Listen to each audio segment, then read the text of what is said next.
Hey, it's Kenyon Healey. Just wanted to come and talk to you about the importance of holy correction when it comes to your children. I was talking to a good friend of mine, I think it was just yesterday, and we were talking about children and how we raise them and how we correct them and what are proper ways of doing so. He asked me a great question. He said, "What do you do when you are correcting your child and their presentation, meaning their mannerisms, their body language, isn't in alignment with what you think their body language should be when you're bringing them correction?"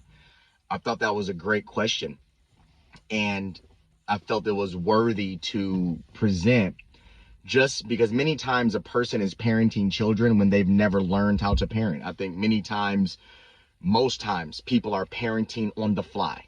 They were not raised how to be a good parent, how to discipline properly, how to speak to a child, how to walk down their emotion, and how to navigate their little worlds. And I thought it was a very, very fair question. And this is what I told him, and I think it's worth repeating here, is that I don't really care about what my children's body language is, as long as their body language is not disrespectful. And what I mean by that is this: when I bring correction to my children, I'm not going to allow them to roll their eyes at me. I'm not going to allow them to smack their lips and, roll their necks and all those things. I'm not going to allow them to turn their back to me in disrespect or disregard. But outside of those blatant things of disrespect, any other body language I'm completely okay with.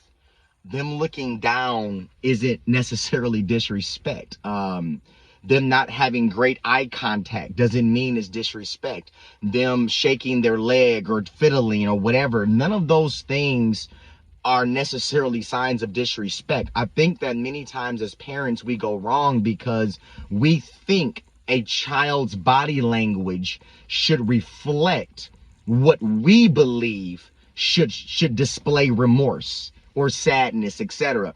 When in reality, that child, when they're being corrected, number one, they have to, hear the information you're saying, have understanding of what you're saying, all while also knowing most likely they disappointed you, hurt you or somebody else, and then they're trying to regulate not only their mind and understanding, but also their nervous system. So many times a child is not only hearing what you're saying, they're also trying to process bodily the moment. And most of the time, the child, number one, the child has no power. So a child that's being corrected understands they're starting in the conversation, even if they did something wrong, at a deficit, which means they have no power to change what you're about to do to them. So they're at a deficit coming in, even if their behavior wasn't appropriate. And I believe it's important for us to parents to understand that though we have power, we do not have the right to wield that power in any way we want. We have to use that authority that God gave us as parents to correct our children in love. Let me tell you what that means practically. It means that even if a child does something you don't like, whatever it might be, it doesn't require anger and elevated, unnatural uses of power to bring correction. Many times when a parent is angry, yelling, screaming, whatever, all heightened in their senses, that has nothing to do with the kid. The kid can do something wrong, but the Bible says to be angry and sin not, which means as the parent, you can control your tone of voice. You can control your body language. You can control your facial expressions, and you don't have to decimate a child in order to correct them. The person that is the loudest is the weakest. Many times a parent is lashing out in anger for things that are completely unassociated with the kid's behavior. It's your own personal frustrations, your own personal lack of control. You feel like your life isn't where it should be, and you feel like they're a burden. So your frustration builds up, and then many times we can make a mountain out of a molehill. I'm not saying the child's behavior is appropriate. What I'm saying is that the punishment has to fit the crime. Even when they do something wrong, we still have to correct them in love. If we are yelling, screaming over the top, it means that child, when they do something, number one, they're probably going to hide it from you, lie to you, or do something else because they know that you don't know how to love them when they make a bad choice. As parents, our responsibility is to bend their character with the glory of God and through holiness and love. So you can have a hard conversation just like this, and you can have rules and boundaries and consequences without losing your cool.